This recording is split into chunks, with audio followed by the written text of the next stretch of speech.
Previous classes अपने solution chapter पढ़ रहे थे। सॉल्यूशन में हमने इतना पढ़ लिया है, सॉल्यूशन क्या होते हैं, types of solution, concentration unit of solution, और फिर हमने बात की थी सॉल्युबिलिटी। 3 टाइप्स की सॉल्युबिलिटी की हमने डिस्कशन किया था, जिसमें से एक सॉल्युबिलिटी अपने पढ़ चुके थे, solubility of gas in liquid. आज अपने पढ़ते हैं solubility of liquid in liquid.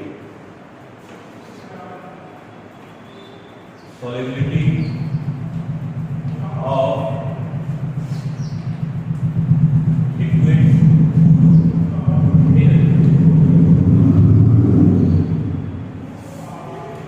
इसके लिए देखो, एक तो हमें राउल्स लॉ पढ़ना है। राउल्स लॉ सबसे पहले हमने राउल्स लॉ देखते हैं। देखो राउल्स लॉ क्या कहता है, राउल्स लॉ कहता है कि ये मान लो कि ये हमारे पास A और B है, ये दो लिक्विड है, ठीक है।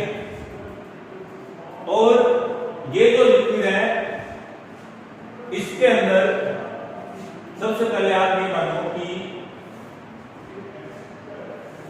इस A लिक्विड का जो वेपर प्रेशर है, A लिक्विड का जो वेपर प्रेशर है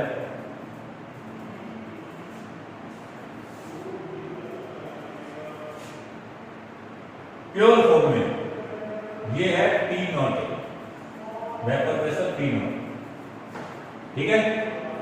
और केवल ये मान लो कि केवल यहां पर इस पॉइंट ये मोल फ्रैक्शन और वेपर प्रेशर के बीच में अपने ग्राफ बना रहे हैं, मोल फ्रैक्शन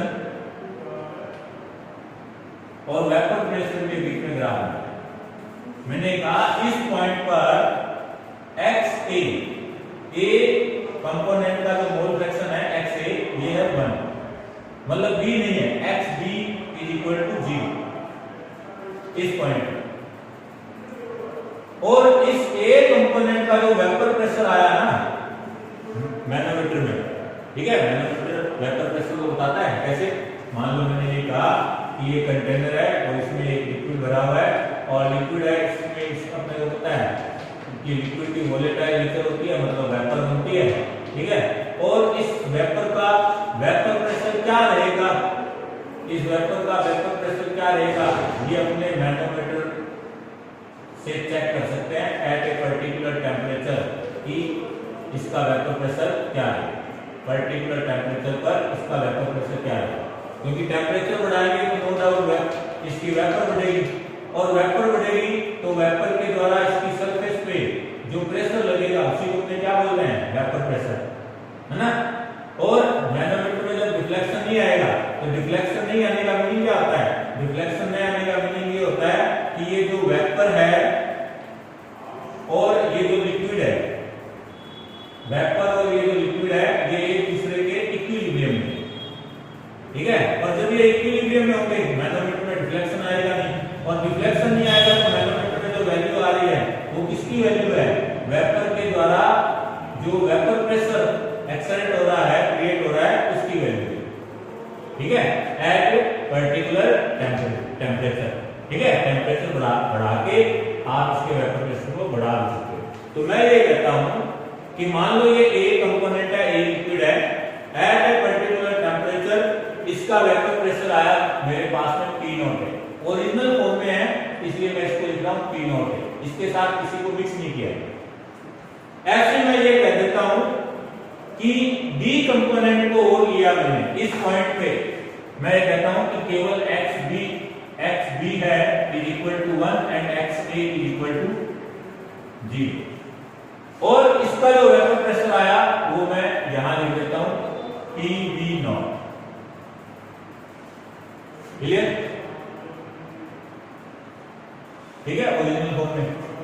अब मैं ये कहता हूं कि इन दोनों को मैंने मिक्स कर दिया, मैंने A को B के साथ मिक्स कर दिया, ठीक है।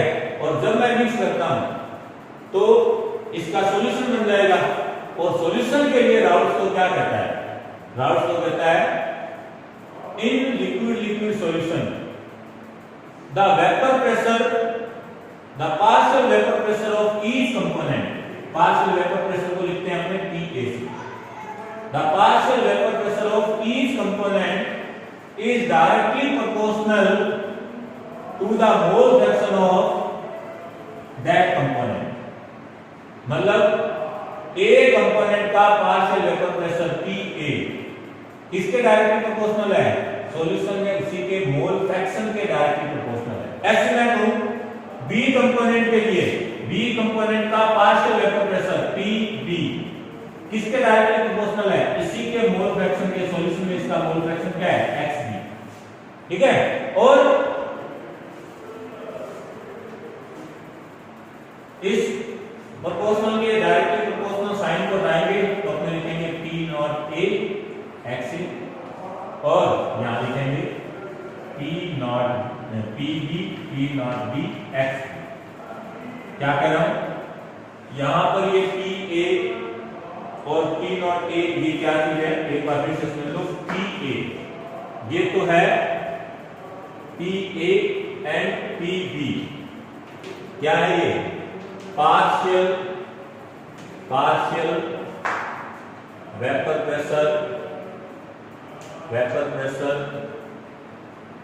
Of A and B component. Partial vapour pressure, ठीक है। P not A and P not B क्या है? ये है vapour pressure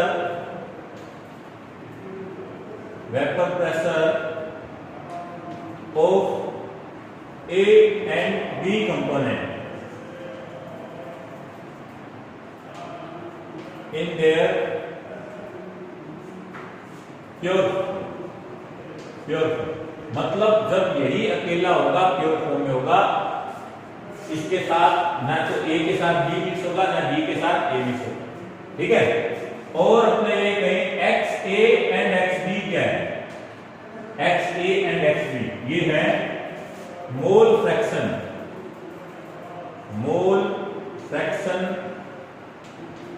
of A and B component present in solution. ठीक है, क्या स्टेटमेंट लिख सकता हूं? राउल्ट फ्लो का स्टेटमेंट क्या लिख सकता हूं? सुनो,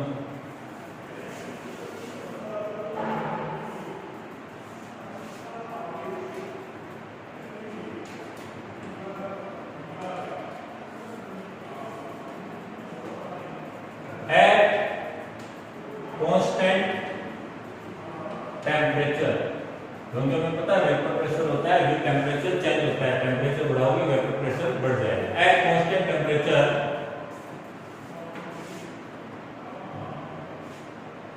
the partial vapour pressure of each component,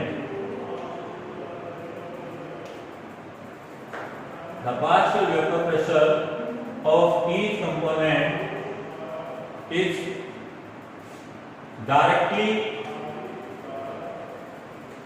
proportional to their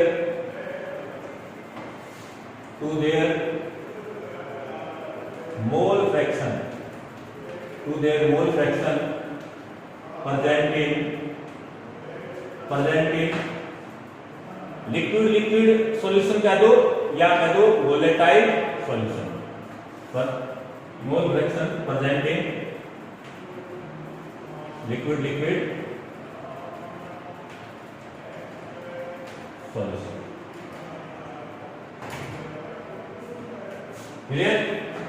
तो ये तो हमने बात कर ली राउल्ट फ्लो क्या था, ये इसका मैथमेटिकल रिप्रेजेंटेशन हो गया, और इनमें क्या मीनिंग था। आपसे कहते हैं ग्राफिकल रिप्रेजेंटेशन कीजिए राउल्ट फ्लो का, तो कैसे करोगे? एक साइड में वेपर प्रेशर लिखोगे और एक साइड में मोल फ्रैक्शन लिखोगे। प्योर फॉर्म में ये रहेगा। मिक्स करेंगे तो इस प्रकार से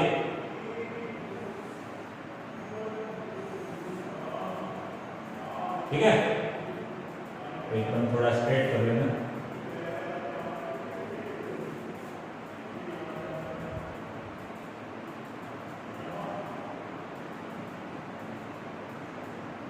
क्या लिख सकता हूं इसमें?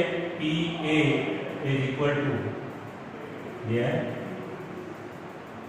P not A X A and P B is equal to P not B X. Important बात देखो क्या है कि मैंने इस पॉइंट को स्लाइटली सा अप किया है और यहां स्लाइटली सा डाउन किया। इसका मीनिंग क्या है?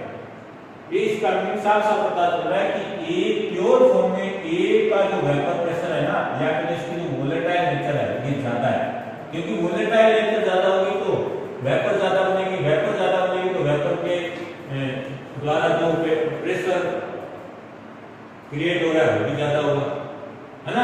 तो यहाँ पे क्या है, ए कंपोनेंट का वेपर प्रेशर या फिर वोलेटाइल नेचर ये ग्रेटर है देन बी कंपोनेंट।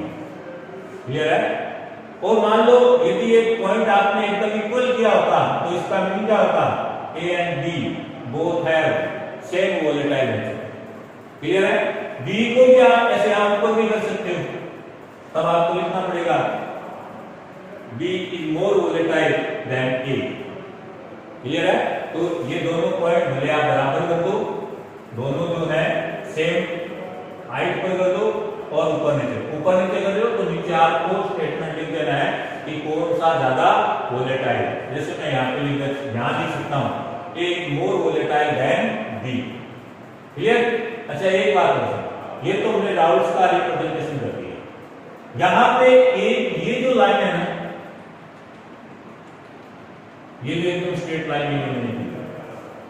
ये लाइन क्या शो कर रही है कि सॉल्यूशन में दोनों ही कंपोनेंट वेपर साथ साथ ये वैल्यू यहाँ ए और बी दोनों है, तो दोनों की वेपर बनेगी, तो दोनों के वेपर से वेपर प्रेशर भी क्रिएट होगा। तो उनका सम क्या होगा? तो इनका सम क्या होगा? पी टोटल क्या होगा? पी टोटल होगा दोनों के पार्शियल वेपर प्रेशर का सम होगा, P A plus P B. बहुत ही इंपॉर्टेंट बात है, क्या कह रहा हूं, इसी को आपने डाल्टन्स लॉ कहा था, partial pressure law of Dalton पढ़ा था ना ये आपने, partial pressure law of Dalton gases के लिए। क्या कहा था उसमें गैसेस के लिए? डाल्टन ने in gaseous mixture the total pressure accepted by gaseous mixture is the sum of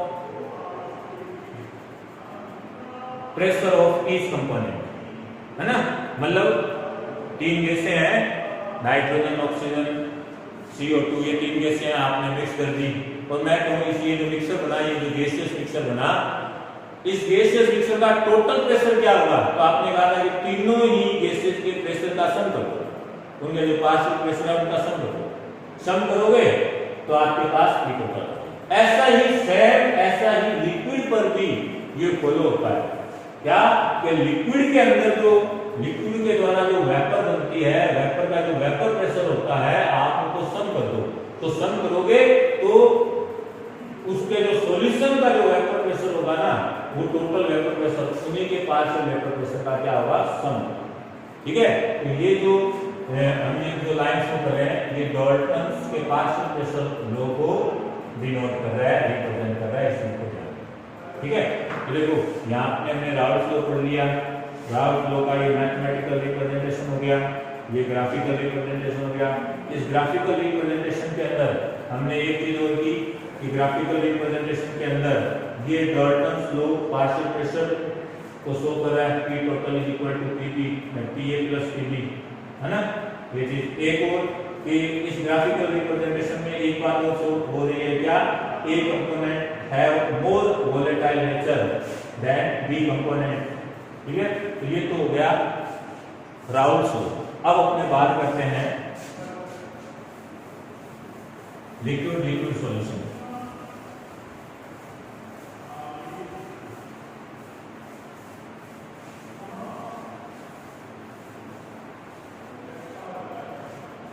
देखो जब दो लिक्विड को अपने मिक्स करते हैं, मान लो मैंने कहा A और B, ये दो लिक्विड है और मैंने इनको मिक्स किया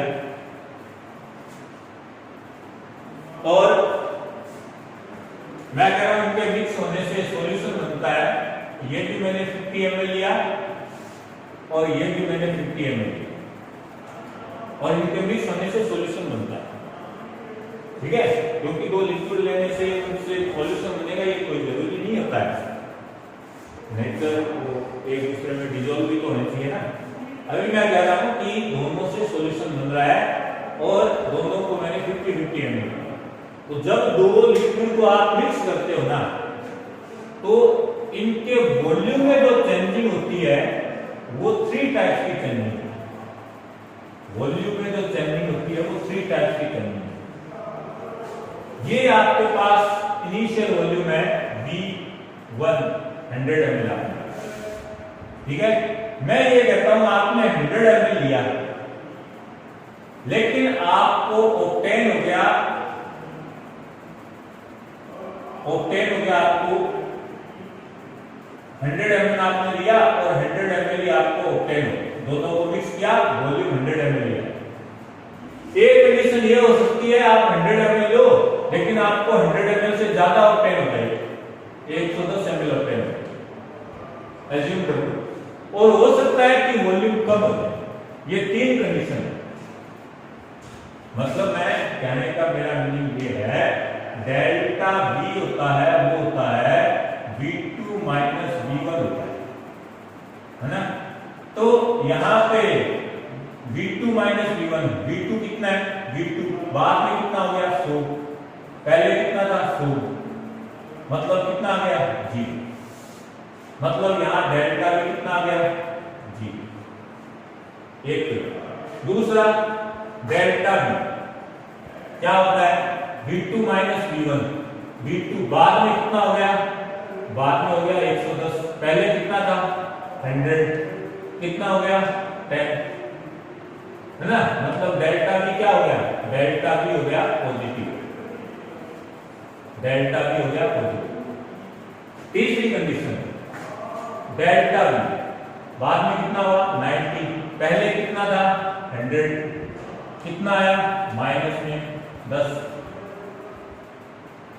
मतलब डेल्टा भी क्या आया नेगेटिव। ये 3 कंडीशन आपके पास है, मतलब सॉल्यूशन 3 टाइप्स के बनेंगे, नो डाउट सॉल्यूशन 3 टाइप्स के। ध्यान रखो, यदि सॉल्यूशन ऐसा बन रहा है कि वॉल्यूम चेंज 0 रहे, बोलते हैं इसको ideal solution, ideal solution, ideal solution. और वॉल्यूम चेंज पॉजिटिव या नेगेटिव रहे तो इसको बोलते हैं नॉन आइडियल सॉल्यूशन।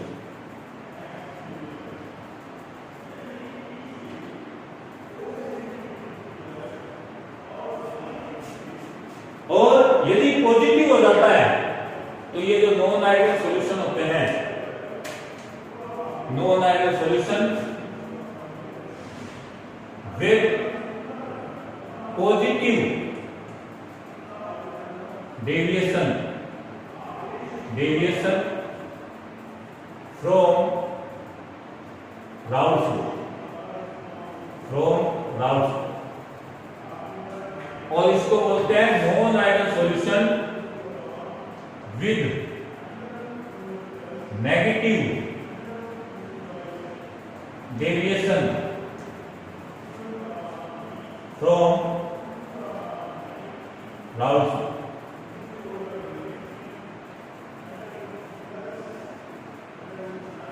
मतलब और ये जो आइडियल सॉल्यूशन होते हैं ना, इनकी एक प्रॉपर्टी होती है क्या, ये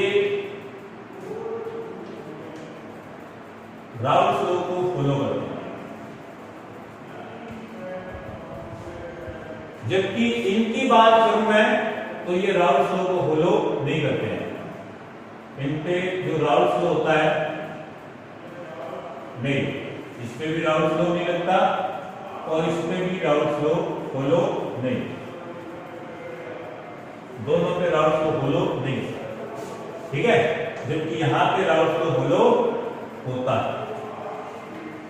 राउल्स लॉ होलो होता है, इसका मीनिंग क्या है? इसका मीनिंग ये है कि यहां पे ए और बी के लिए ये रिलेशन रहता है, P A is equal to P not A X A and P B is equal to P not B X B. इसका मीनिंग ये भी है कि यहां पर ये राउल्स लॉ को फॉलो कर रहा है, तो राउल्स लॉ का ही ग्राफ बनेगा मोल फ्रैक्शन और वेपर प्रेशर के मिड में। क्या कहा था इस पॉइंट पे? X A is equal to 1, X B is equal to 0, यहां पे X A is equal to 0, X B is equal to 1, है ना? ये दोनों के प्योर फॉर्म में वेपर प्रेशर। और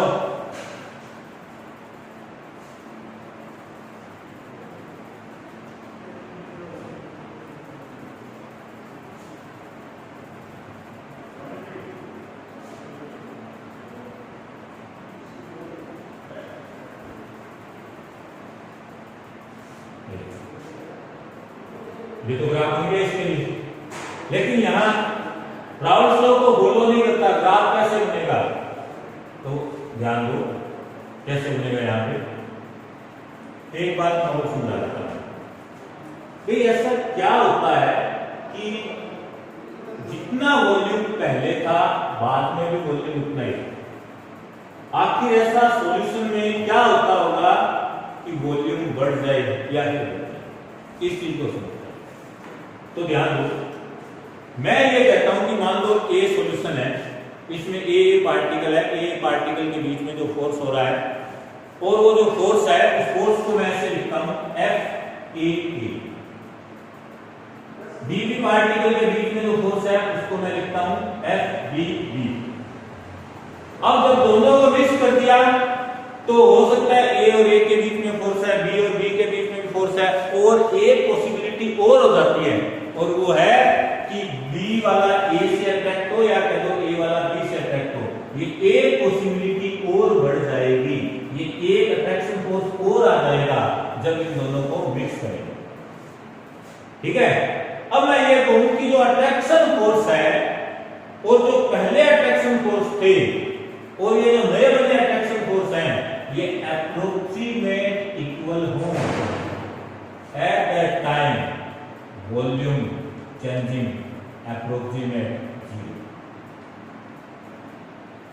क्लियर?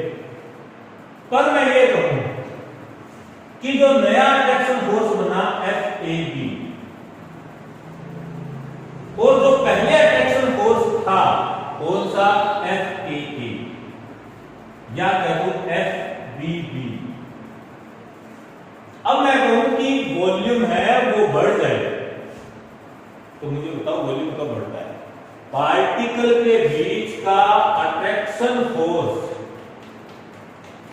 यदि अट्रैक्शन फोर्स वीक हो जाए ना तो पार्टिकल दूर दूर चले जाते हैं, और पार्टिकल दूर चले जाएंगे तो वो ज्यादा से ज्यादा वॉल्यूम को ऑक्यूपाइड करेंगे। मतलब अट्रैक्शन फोर्स कैसे हो जाने चाहिए? नए बने हुए अट्रैक्शन फोर्स पहले वाले से क्या हो जाने चाहिए? वीक हो जाने चाहिए।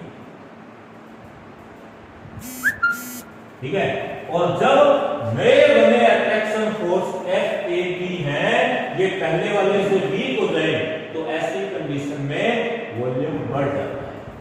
ठीक है, क्योंकि अट्रैक्शन फोर्स वीक होगा तो पार्टिकल ज्यादा दूरी पर फैलेंगे, और ज्यादा दूरी पे फैलेंगे तो वॉल्यूम भी ज्यादा ऑक्यूपाइड। क्लियर? अच्छा, अब इसका ग्राफिकल रिप्रेजेंटेशन उसका भी अपने पहले बात कर लेते हैं। इसमें क्या होगा?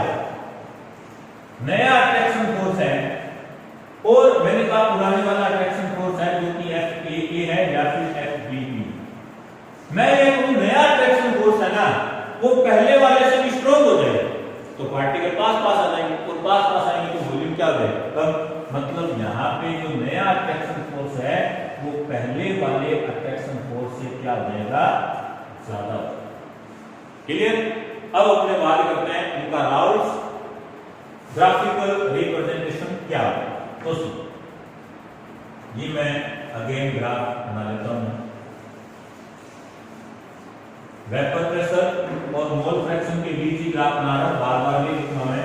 यहाँ पर XA is equal to 1, XB is equal to 0, यहाँ पर XA is equal to 0, XB is equal to 1। Mole fraction का वेपर प्रेशर के साथ ग्राफ है। आइडियल होता तो ग्राफ ये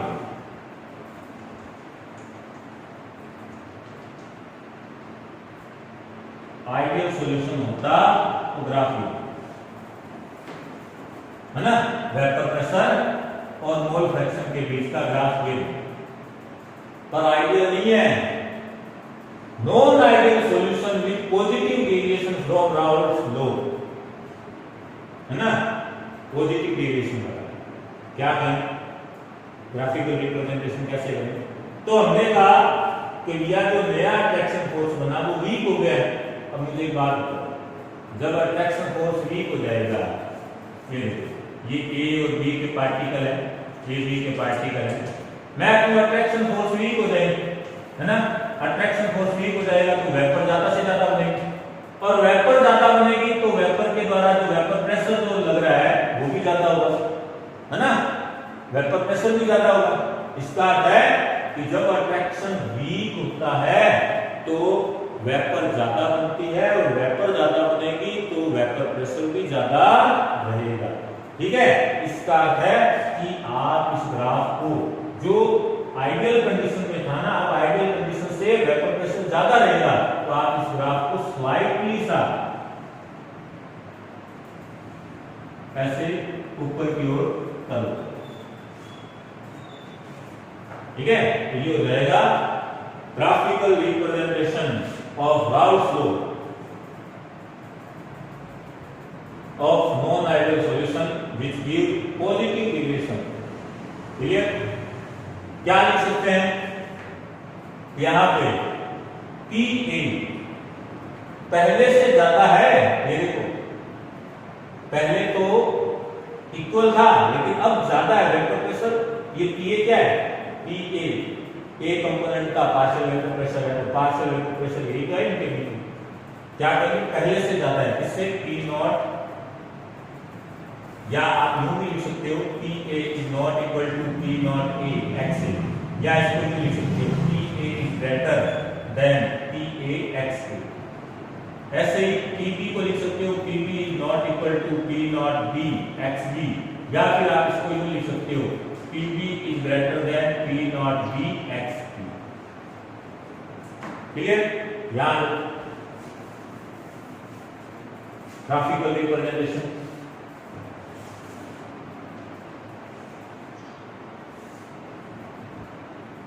राउल्ट्स लॉ होता तो ग्राफ ये बनता,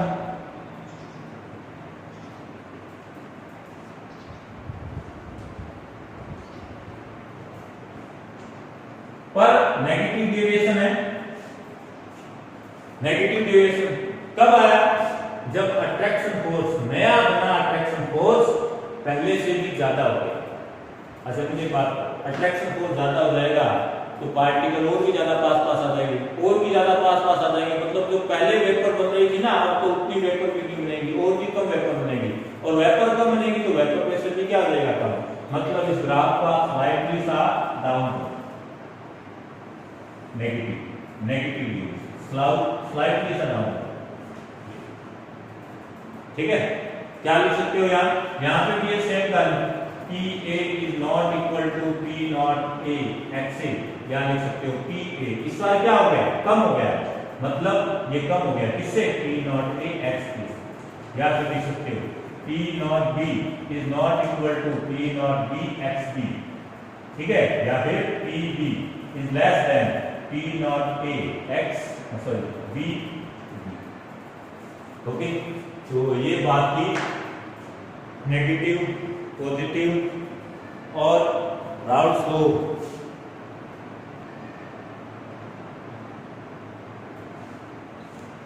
अच्छा एक बात और करते हैं हमने, एक बात और सुनो,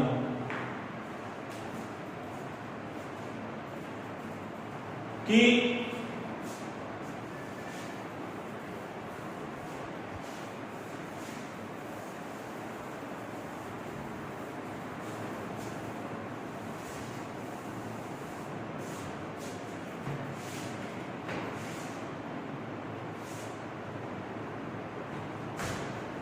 हमने क्या कहा था, ये आइडियल सॉल्यूशन है और ये नॉन आइडियल पॉजिटिव वाला और ये है नॉन आइडियल नेगेटिव डेविएशन वाला। ठीक है, क्या कहा था इसमें, delta V is equal to 0, यहां delta V is equal to positive और यहां delta V is equal to negative. ठीक है, एक वॉल्यूम चेंज के साथ साथ एंथैल्पी चेंज का भी रिलेशन यही रहता है। और आपको ये एंथैल्पी टर्म्स क्या होती है, ये हम पहले बात कर चुके हैं, एग्जाम्पल में हमने बात की थी। Enthalpy H is equal to E plus PV, internal energy under pressure volume work का जो सम होता है उसको एंथैल्पी बोलते हैं। अब यहाँ एक बात होती है, डेल्टा इज इक्वल टू 0 का क्या होता है कि जब आइडियल सॉल्यूशन बनते हैं ना तो न तो एक्सोथर्मिक और न ही एंडोथर्मिक प्रोसेस। ठीक है, मतलब यहाँ न तो एक्सोथर्मिक होता है प्रोसेस, न ही एंडोथर्मिक प्रोसेस होता है। जबकि डेल्टा पॉजिटिव बात क्या है कि यहां पर जब ये सॉल्यूशन बना तो कैसा प्रोसेस हुआ, एंडोथर्मिक प्रोसेस। और डेल्टा नेगेटिव बात क्या हुआ कि जब ये सॉल्यूशन बना तो यहां कैसा प्रोसेस हुआ, एक्टियोथर्मिक प्रोसेस। अब एक इंपॉर्टेंट बात बता रहा हूं, बहुत ही मोस्ट है और आपको ये गलत भी लगेगा, लेकिन गलत नहीं है। यदि आप इसको ध्यान से समझो तो गलत नहीं है। और जो बच्चे पेपर पढ़ेंगे ना तो उस समय उनको ये समझ में आ जाएगा। नीट में एक बार प्रश्न आया हुआ भी है, नीट में और IIT में दोनों में आया हुआ। क्या है, non ideal solution which show positive deviation from Raoult's law।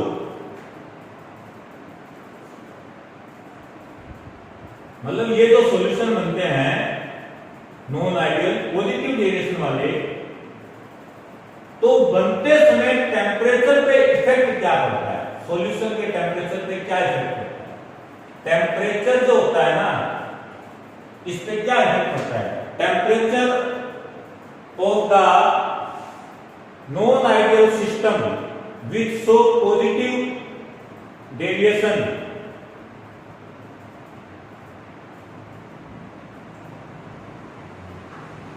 Temperature effect आपको होता है। आप क्या मानते हो कि जब ये सॉल्यूशन बनेगा तो टेम्परेचर बढ़ेगा ये, तो देखो यदि अपने ये देखें ना कि ये एंडोथर्मिक प्रोसेस है, तो आप सब जानते हो एंडोथर्मिक प्रोसेस में क्या होता है कि वो एनर्जी को लेता है ना, एनर्जी को लेता है। और एनर्जी को लेगा तो आप कहोगे कि एनर्जी को लेगा तो टेम्परेचर बढ़ेगा, ये सही नहीं। यहां पे टेम्परेचर बढ़ता नहीं, यहां घटता है। क्योंकि आपको ये समझना है कि एंडोथर्मिक प्रोसेस हुआ क्यों। भाई आपको मैंने साफ साफ बता रखा है टेम्परेचर की डेफिनेशन क्या है। टेम्परेचर की डेफिनेशन क्या है कि टेम्परेचर एक फिजिकल क्वांटिटी का जो एक फिजिकल ऐसा फैक्टर है, वैल्यू है, जो ये डिफाइन करती है ट्रांसफर ऑफ एनर्जी। ठीक है, डायरेक्शन ऑफ एनर्जी ट्रांसफर, मतलब एनर्जी का ट्रांसफर होगा उसकी क्या डायरेक्शन है। क्लियर है, ये हमने बात की। तो टेम्परेचर एनर्जी की डायरेक्शन को डिफाइन करता है और क्या कहता है कि energy is always flow from high temperature to low temperature.